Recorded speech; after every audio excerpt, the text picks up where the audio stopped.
Greetings, it is Susie Q, and we're going to do a little bit of a continuation from the NDE experience, the near death experience, with the walk ins, going to the light, and all these different energies that we did. It was a 5-part series. And so this morning I was kind of doing my writing. I did a podcast a little bit earlier, but then I was really getting the nudge from the energies that were suggesting, I think we can give some more information. And I don't know who's really listening to my stuff, and or maybe it's just for me, or maybe it's for, I don't know, the cat down the street. I don't know, but what I'd like to share today is from that experience, from the near-death experience, going to the light, having these walk-in experiences or these other energies that are assisting us. I had some more insights today, and so, for example, this is the one that I'm really going to be working with today because it's very meaningful for me and kind of touches my heart. So my mother died last year on January 22nd of 2021, and that was the day before my birthday. Okay. And so I've had the unique opportunity to have 2 visits with her. And I should have recorded the date, but there was one that was maybe about 3 months ago. Could have been 3 or 2 months ago, but it was kind of in a dream state or kind of a different reality where I was able to see her. But what was interesting about sometimes when we have these connections with spirit is that we have a glimpse of them or some sort of a conversation or some sort of an experience. And so it was really fun because I had another one today. So going back to that first one, so that was my first sighting of my mother after she passed. And in that scene, it was as if I was in one room and then there was a glass wall. And so we were separated by just a glass wall. And what was interesting about it was I could see everything that my mother was doing.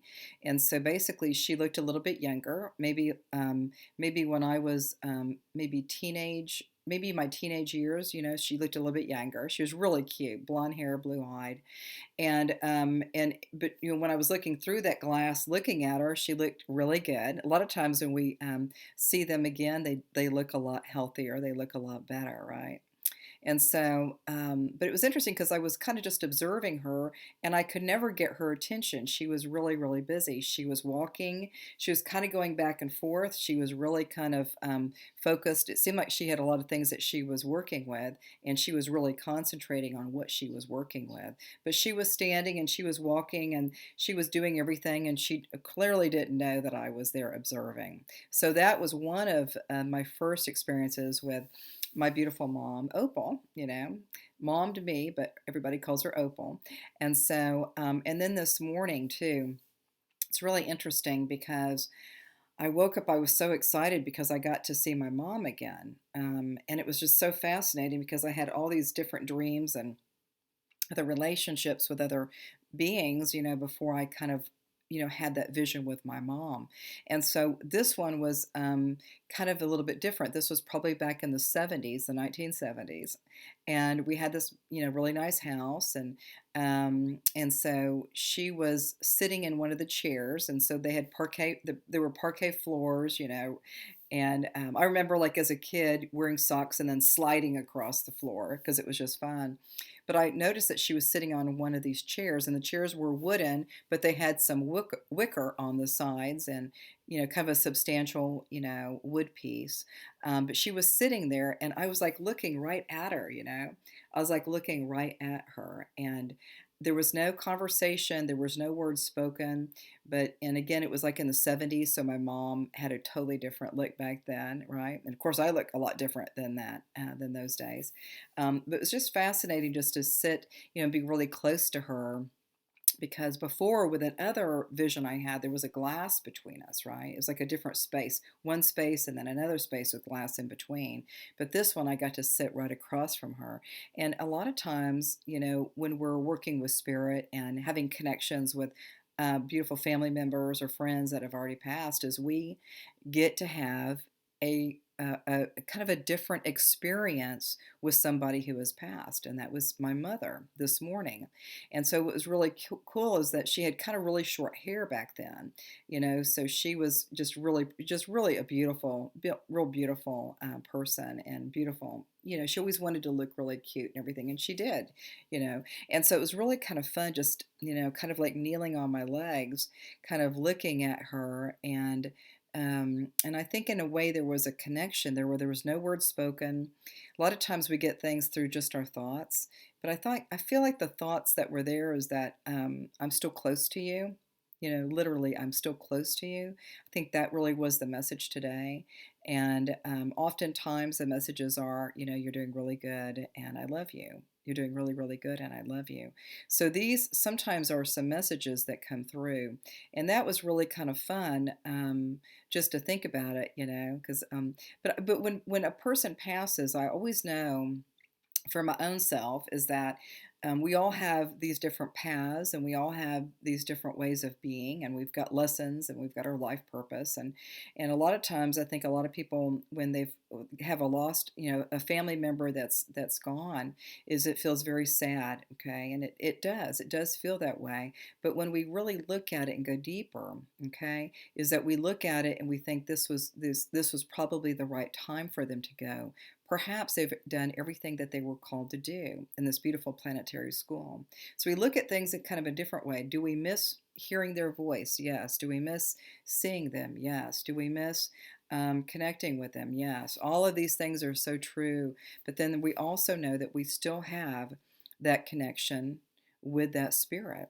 And some of these other videos I did on the near death experiences is that we have opportunities, to really kind of access things in a different way, right? And for example, it might be like each one of us came into this planetary school, Earth, and we each came in with a body, but before we had the body, right, we were probably just particles of light, particles of source, or particles of God. We were all part of that beautiful and amazing and magnificent energy, right?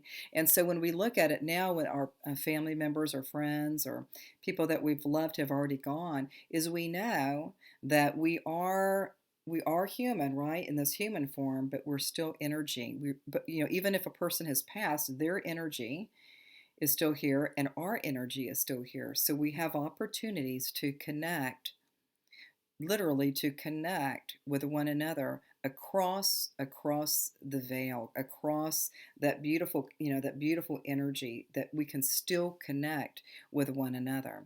And sometimes people are like, well, how do we do that? How do I know how to do that?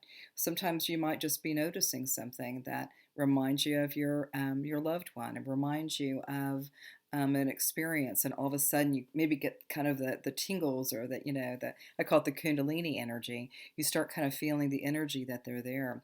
Oftentimes, for those that have already passed that we love so much, is that by the moment that we begin to think a thought of them, is that their energy is already with us. Their energy is already with us. At that moment, at that precognition of the thought, I miss this person or this loved one or a friend, is that we know that is the moment that we kind of conceive that thought, that precognitive thought, they're already here. The energies are already there. So I think for a lot of us, we're already learning that we're pure energy. And so when we look at it and miss, talking to them and seeing them and hugging them and kissing them and loving on them, is we know that we still have that beautiful presence, to be completely aware and present to another spirit that comes in. Oftentimes we have other spirits. I work with a lot of energies, a lot of energies. And so sometimes we want to know, like, who is this? Like, what is it? You might just start asking, what is going on with you? What is significant of this experience now? What is showing new things for me? Where are you? Sometimes you might go, where are you? And they might just say, a lot of times they're going to say, we're right here, right now, right? The right here and right now energy. So this is I think that's all that I have for this conversation. But notice what you're noticing and notice it a little bit more. Messages are coming across the beautiful cosmic sky and all, and from Source and God. All of these energies are present for each one of us. It's not just because I can do it. You know, everybody can have these unique experiences. Okay, so I think that's it. So I think that's it for now. And namaste.